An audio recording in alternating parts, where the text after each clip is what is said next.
the thing that I was going to talk to you about now. You know that I normally come in and give you a world outlook about where the world is going when it comes to climate change and renewable energy. Today I'm going to bring it right the way back home and bring it back to this particular election, because we elect next Saturday.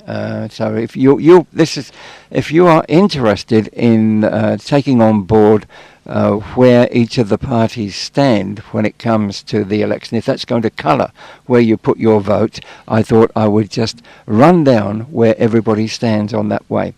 Now, at the base of all this is a thing that's called the Victorian Renewable Energy Target, the VRET, which was introduced by the Andrews government earlier this year, last year.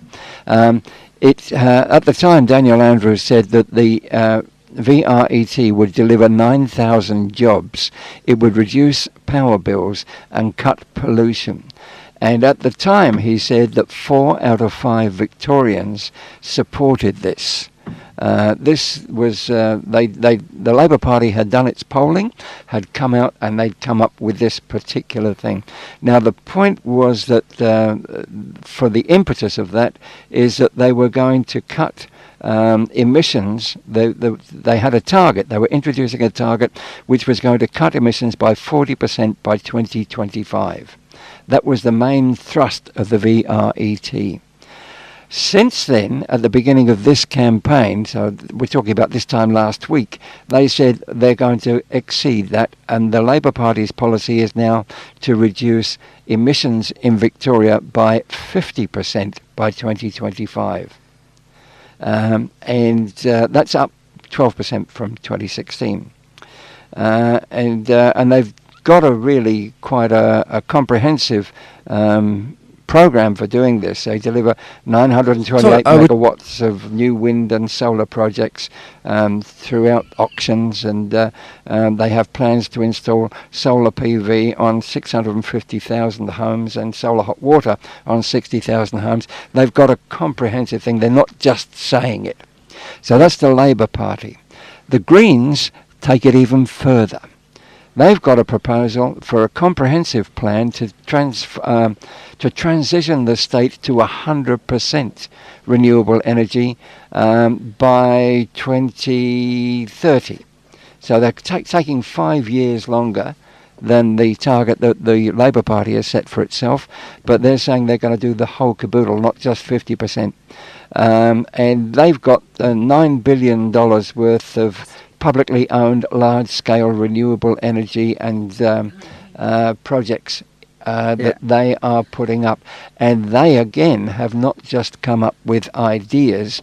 They've got it's detailed projects that they're putting on the table.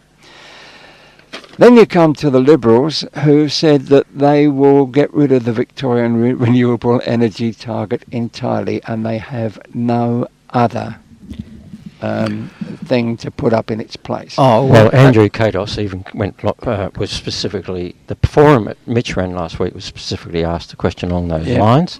I can't understand where that question would have come from. And Andrew Katos was very clear. He's going to chuck it out. Yep, going to get rid of it. But I think additionally, they plan to build a coal-fired or gas. Yes, they're going to build another power plant. Another traditional power plant. That's not just getting rid of a target. That's putting extra weight in the saddlebags. Thumbing your nose at it. So look, if you would take my advice, you'll put the Liberal Party last. And look, I should also point out that the Geelong Advertiser sees the third force in this election not to be the Greens, but when you look at there's an article in today's Addy which says that the Addy was going to hold a forum with the candidates, and they had invited 3 candidates: Christine Cousin from the Labor Party, Freya Fidge from the Liberal Party, and Darren Lyons, who they see as being the third candidate. They don't even rate the Greens as being worthy of inviting in. I looked up, I Googled Darren Lyons, and I Googled Darren Lyons climate change. And I got a little thing there which said, do you want to know how much money Darren Lyons is worth? And I thought, that's a strange thing to get. So I changed it a little bit, and I put Darren Lyons' energy policy, which I thought, maybe it was a thing. And I got the same thing again. Are you interested in knowing how much Darren Lyons is worth? So I clicked upon it, and I can tell you that according to the website, the one that really comes up whenever you Google Darren Lyons, he's worth $629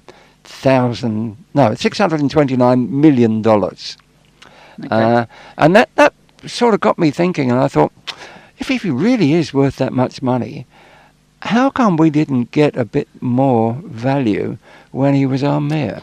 And There you go. why can't we find what his policies are on climate change? Yeah, I Colin, can't. Yeah, the big question, burning question in Geelong, though, I think today is: are those abs real or fake? Oh, yeah, that's the only thing they're interested in, as if it's of any importance at all. But anyway, that's my bit for the day. I'll go off and I'll leave you, and I'll see you next week. Well, speaking of that, we want to reduce our emissions with 50%, Yep. which is what the IPCC is saying. The international intergovernmental Yep. panel for climate change. They want the Australia world to cut scientists. by They want us to 50%. reduce our Yep. emissions with 50% by 2030. Yep. And then they say we can still make it for the 1.5 degree global warming. Yep. These 50% could be reduced overnight if the 10 richest percent of the population Yeah. would just become normal with their emissions, meaning if they would emit the same as the rest of us. Yep. These 10% are emitting 50% of our emissions. Yeah. That's really, when you think about it, that's mind-boggling, Yeah. isn't it? Yeah, I don't think the website that I was looking at was in any way his official site, but it was interesting that when I was trying to find his stance on climate change, all I got was things which told us how rich he is. Yeah, that's a bit sad, actually. Yeah. Speaking of reports coming out, I mentioned the IPCC report which came out in October and which really has changed the landscape, where now it's becoming mainstream to talk about the emergency and the catastrophe which is around the corner. I mean, I just want to quote once again that report. The IPCC report says, it shows that we only have the slimmest of opportunities remaining to avoid unthinkable damage to the climate system that supports life as we know it. I find it so astonishing. We all know that you've got to be living under a rock if you're not aware that the rest of the world is really working like mad to try and turn back the amount of pollutants that we're putting into the atmosphere, which is causing the greenhouse effect, which is causing global warming. We all know that, and yet our leaders are totally ignoring it. Yeah, they're asleep. Our government. Or they're our pretending federal it's not government. even happening. Yep. Thank you, Colin. This Pleasure. was a good kick-off. The Sustainable Hour. For a green, clean, sustainable Geelong. The Sustainable Hour.